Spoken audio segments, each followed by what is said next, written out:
গাজা পরিণত হয়েছে এক রক্তক্ষয়ী মৃত্যুকূপে। শিশুদের কান্না আর মায়েদের আহাজারিতে কেঁপে উঠছে বিশ্ব।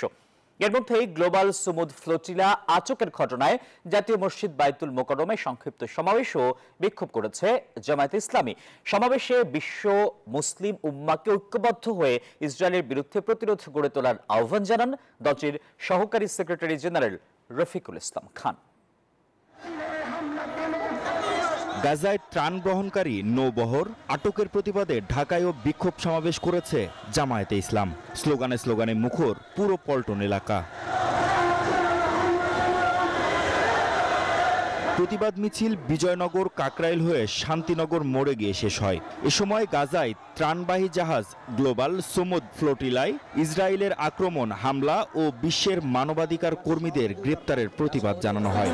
বান্ডেল থাকলে প্রতি সেনমানিতে টাকা বাঁচবে।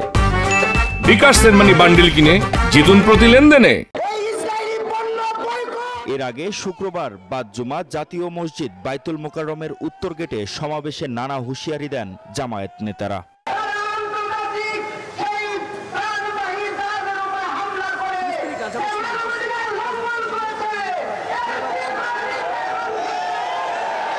প্রয়োজনে আমরা সকলে ফিলিস্তিনের পক্ষে যুদ্ধ এবং জিহাদ করার জন্য প্রস্তুত আছি। এ সময় দলটির সহকারী সেক্রেটারি জেনারেল রফিকুল ইসলাম খান বলেন, গাজায় ত্রাণবাহী জাহাজে আক্রমণ, হামলা মানবতা বিরোধী অপরাধ। ফিলিস্তিন এবং গাজায় যে দখল করা হয়েছে এই দখল মুক্ত করতে হবে। 500 অধিক এই ত্রাণবাহী জাহাজের কর্মীদেরকে অবিলম্বে মুক্তি দিতে হবে। যতদিন ফিলিস্তিন স্বাধীন না হবে ততদিন মুসলমানদের লড়াই অব্যাহত থাকবে ইনশাআল্লাহ। এদিকে গাজায় ত্রাণবহরে হামলার প্রতিবাদে ফেনী ও কুমিল্লায়ও বিক্ষোভ সমাবেশ হয়েছে।